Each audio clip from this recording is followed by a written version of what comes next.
There exists an angel so profound that even Michael and Lucifer regarded him with apprehension. He was not a combatant. He conveyed no messages. Instead, he brought stories to an absolute close silently, without warning. His very presence signaled one undeniable truth. Your time had come. He was known as Azrael, the angel of death. Some accounts suggest he could extract a soul with a mere whisper, while others claim that the instant he materialized, the soul inherently understood its appointed hour. When Azrael arrived, even the mightiest angels yielded. Today, we delve into the narrative of the most formidable angel ever to exist. Welcome. Long, long ago, before the measurement of time, and before humanity walked the earth, the concept of death was non-existent. The world remained incomplete.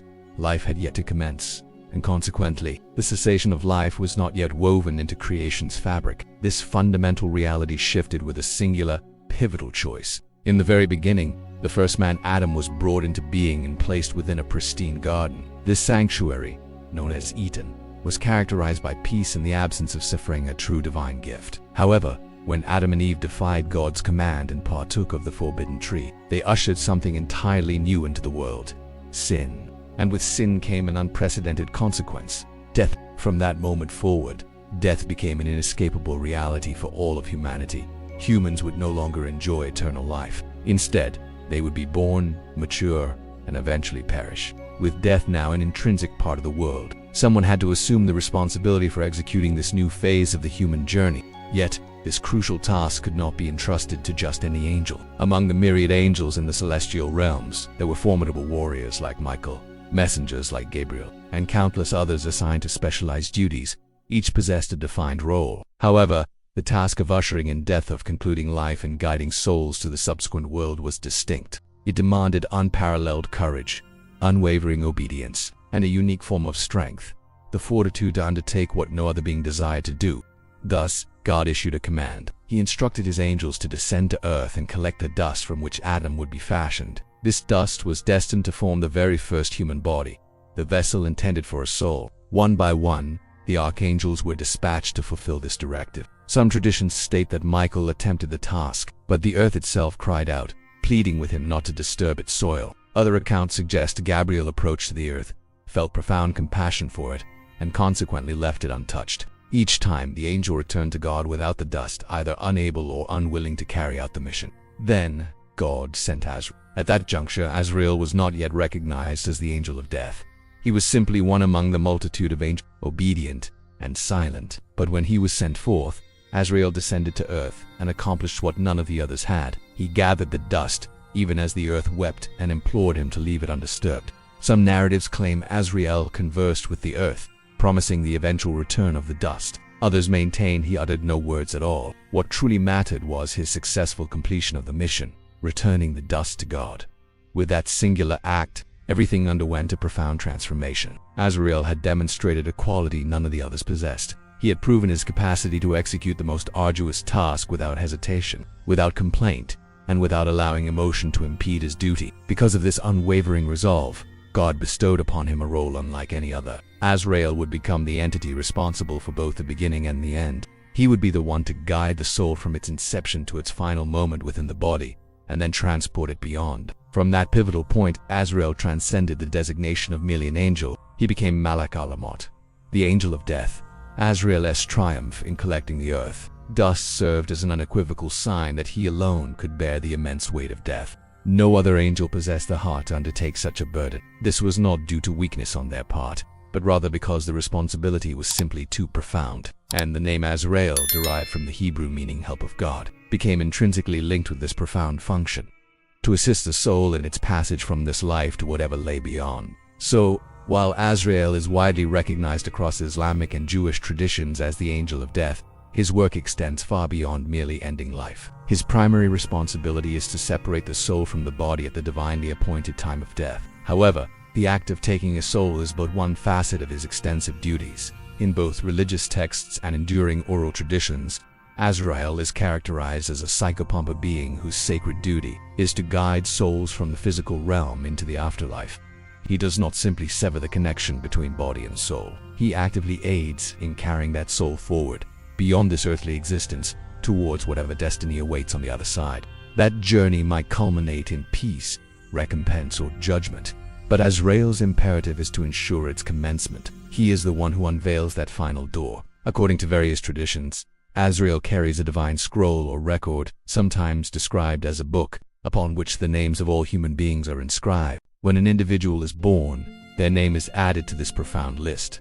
Conversely, when they die, their name is erased. This scroll symbolizes Azrael's continuous awareness of all living individuals. He does not act based on sentiment or personal discretion. He patiently awaits the precise moment when the scroll indicates it is time. This scroll vividly illustrates that Azrael's function is deeply intertwined with destiny. He does not materialize haphazardly, nor does he arbitrarily choose who dies or when. He only acts when God issues the command. This unwavering obedience is a crucial aspect of his nature. Unlike the rebellious angel Lucifer, or even the warrior Michael who leads battles on God's behalf, Azrael is utterly compliant. He does not operate independently. He fulfills a specific function that is activated solely by divine will.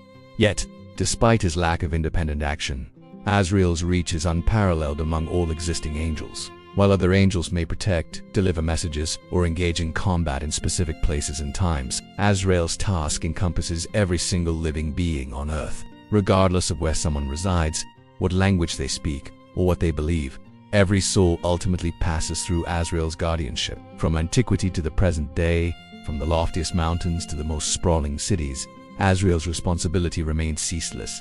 This alone distinguishes him from all other angels. There is another equally fascinating aspect of his duty.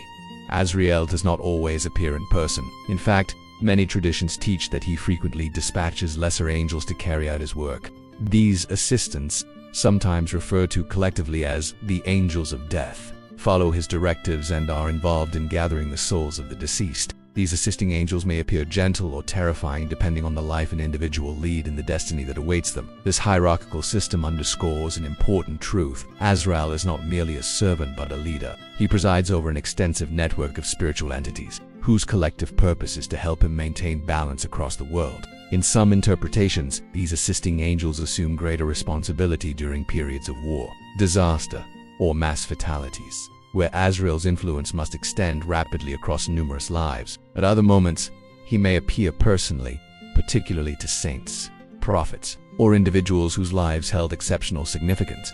And while many understandably fear him, others perceive him as an indispensable component of existence. Without Azrael, there would be no conclusion. Without an end, there could be no new beginning. His task simply ensures that the grand cycle continues, precisely as it was conceived. Azrael was entrusted with one of the most paramount responsibilities in all of creation, guiding every soul from life to death.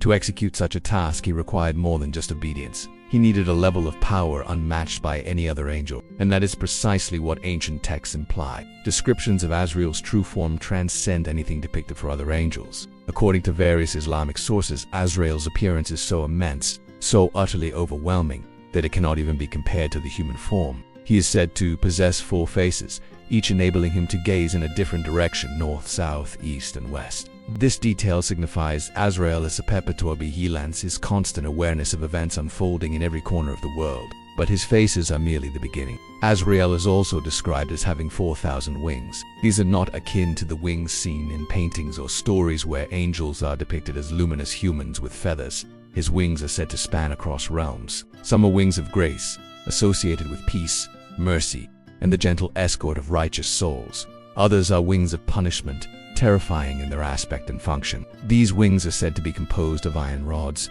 sharp hooks, and heavy scissors designed for cutting and tearing. These formidable wings are reserved for souls marked by sin, reflecting a distinct facet of death, one that evokes fear rather than serenity. And then there is his sheer magnitude. Some Islamic scholars, such as Ibn Jafar al-Awaz and other classical commentators, described Azrael as possessing 70,000 feet or limbs. Each limb is said to serve a specific purpose, connected to his ability to interact with countless souls simultaneously. These immense numbers are employed to explain how a single being can fulfill his mandate across every nation, every people, every individual. His form is beyond human comprehension, and it must be so, for his duty encompasses the entirety of Earth. But perhaps the most extraordinary and chilling detail is this: Azrael's body is said to be entirely covered with eyes and tongues. Each eye and each tongue is linked to a living soul on Earth. This implies that Azrael's very form mirrors the current global population at any given moment. His eyes perceive every individual, His tongues represent the voice or presence of each life. And here is where it becomes truly unsettling. When a person dies, one of those eyes or tongues vanishes. It disappears from his body, signifying that the life it represented has reached its end. In many traditions, Azrael's appearance is not fixed. It perpetually shifts based on the number of living beings on the planet. His body is in perfect synchronicity with human existence itself. In some narrations, Azrael wields a flaming whip, a weapon symbolizing divine power and authority. It is used to command other spiritual beings and to enforce God's will. Another potent image comes from reports that the entire earth appears to Azrael as small as a bowl in his hand. Some scholars described it as no larger than a dish or a tiny vessel. This signifies his ability to reach any location instantaneously. Distance, geographical boundaries, and time hold no meaning for him. The underlying concept is clear.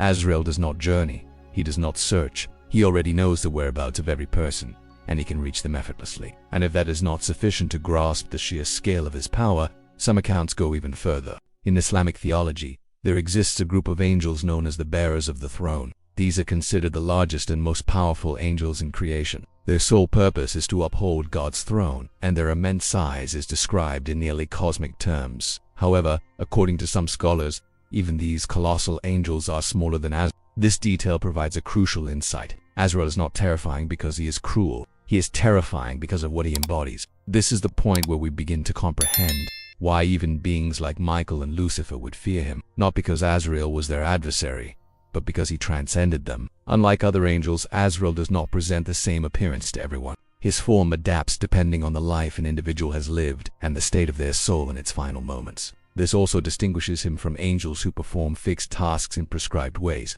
Azrael's role is intrinsically connected to the soul itself, its purity, its regrets, its readiness. How he appears is dictated by who is perceiving him. Those who led righteous lives, the saints, prophets, and deeply faithful, perceive Azrael as a figure of peace. To them, he does not appear dark or frightening. Instead, he comes in a gentle form, frequently described as beautiful, serene, or even radiating light. In these instances, Azrael's presence brings solace. He grants the soul time to comprehend what is transpiring and escorts it with meticulous care. Some traditions portray this encounter as one suffused with radiance and warmth, as if the soul is being greeted by a familiar and trusted guardian. Stories passed down through generations recount that the Prophet Muhammad and Moses were approached by Azrael himself, not by one of his assisting angels. In both cases, he extended a respectful invitation to depart from the world. However, not every soul is met in this manner. For those who lived with cruelty, dishonesty, or rebellion in their hearts, Azrael manifests in a distinctly different form. In these circumstances, he arrives not with peace, but with overwhelming force. His appearance becomes a stark reflection of what the soul fears most.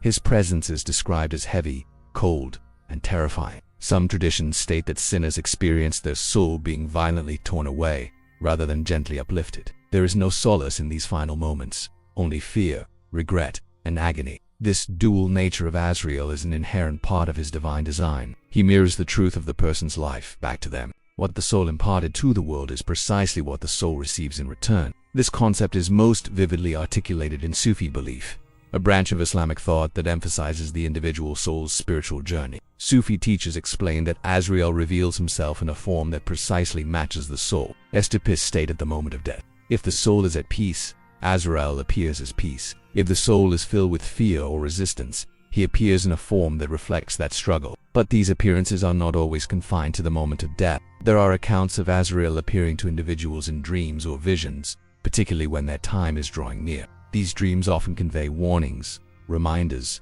or messages intended to prepare the soul. In some cases, the vision is peaceful. In others, it serves as a stark wake-up call. One prominent example comes from Rumi, the renowned Sufi poet and spiritual teacher. According to tradition, as Rumi approached death, he encountered Azrael in human form. This meeting was not fraught with fear. It was serene. Rumi accepted it calmly, knowing that his appointed hour had arrived. Another instance is found in the writings of Nasir Khusro, a Persian poet and philosopher. He recounted seeing Azrael in a dream, who informed him that his time was imminent. This dream afforded him the opportunity to reflect, pray, and prepare himself. In these narratives, Azrael functions as a messenger of transition, a guide who assists the soul in stepping into its next phase.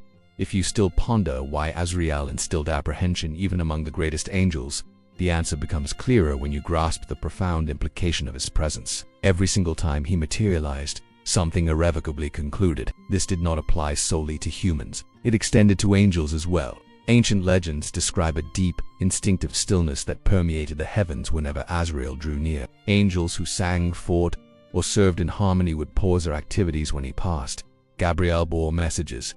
Michael led battles. Israel stood ready to sound the final trumpet. But Azrael's mission was fundamentally different. He did not arrive with forewarnings. He arrived with absolute certainty. When he moved, even the most powerful beings yielded. Some traditions assert that Azrael could, if commanded by God, take the soul of any being, even one of the angels. Thus, he operated beyond the confines of time, conflict, or revelation. He did not belong to the narratives of war or prophecy. He belonged to the ultimate chapter. In one narration, the bearers of God, renowned for their immense size and authority, lowered their gaze when Azrael appeared in the divine realm. His authority stemmed not from rank, but from function. He represented the conclusion of every command, every mission, and every life. Azrael worked in solitude. His path never intersected with that of warriors or messengers. He was the final destination on the divine road, and once he arrived, no voice, no strength, and no plea could alter what came next. That is why even the archangels, mighty, radiant, and chosen, reverently observed his silence, because his silence signified that the story was truly over. But are Azrael and death one and the same, or are they distinct entities? In many traditions, death is not merely an event. It is a sentient being, created by God just like the angels. According to some ancient Islamic narrations, death was formed as a separate creation, distinct from Azrael. It was not merely a process. It possessed form, weight, and presence. When God created death, he presented it before the angels, but the sight of it overwhelmed them. Every angel who beheld death fainted for 1,000 years. The experience proved profound for even the strongest celestial beings. That alone offers a clue. If even the angels collapsed before death, what kind of being could control it? The moment when God granted Azrael command over death itself is crucial. It demonstrates that Azrael was not created by death. He was placed above it. While other angels worked with light, sound, and fire, Azrael carried something far more absolute, the very boundary between life and what comes next. In some traditions, scholars and mystics explain this by asserting that Azrael did not just deliver death. He became its embodiment. He did not follow death. Death followed him. This concept gains even greater power in the narratives concerning the end of time. After Judgment Day, when every soul has been judged and paradise and hell are irrevocably separated, one final task remains. According to Hadith traditions, God will take death itself, now in the form of a ram, and place it between heaven and hell. Then, before all of creation, God will slay the ram. In that moment, death itself will cease to exist, and with its end, Azrael's role will reach its conclusion. This marks the ultimate transformation. Azrael, who once stood at the threshold of every life, will have completed the full circle. His work will be finished, and eternity will commence. So perhaps Azrael was not merely a servant of death, but perhaps he was death, meticulously shaped by divine command. Azrael in popular culture. And because of everything we've explored thus far, it is unsurprising that today many people associate Azrael with the Grim Reaper. However, unlike the Grim Reaper, who is often depicted as cold or frightening, Azrael's origins reveal him as both feared and deeply honored. He executes God's will, not personal judgment. Azrael's name also resonates in poems, books, and even popular entertainment. Over time, his role as the angel of death inspired writers, thinkers, and artists across the globe, particularly in the West. In the 19th century, American poet Henry Wadsworth Longfellow referred to Azrael as an angel who gently collects souls, imbuing his presence with a solemn yet peaceful tone. Around the same period, Leon penned A Reaper and the Flowers, where Azrael appears as a quiet figure in black, arriving not to harm, but to guide. British writer G.K. Chesterton also referenced Azrael in his poetry. In his works, Azrael is described as a powerful force invoked during moments of great spiritual conflict, underscoring the angel's enduring significance even beyond his original religious context. Over the years, the name Azrael became more widely known to the general public. In the 1980s cartoon, the villain Gargamel famously named his cat Azrael, a subtle detail that hints at the angel's deeper imprint on cultural memory. Even in a light-hearted setting, the name still carried an underlying connection to the mysterious, the somber, and the inevitable. This makes Azrael more than a mere symbol. He is not just a shadow or a myth. He is a character who traverses the boundaries between life and death, religion and folklore, fear and comfort. And now that you've heard Azrael's compelling story, how do you perceive him? As a foreboding figure to be feared, or as a guardian of life's ultimate transition? Let us know what you think in the comments below. If you enjoyed this profound story, please give the video a thumbs up and subscribe to our channel. Next, immerse yourself in our film about Lucifer, the angel who became the devil. Keep your minds open, and until we meet again,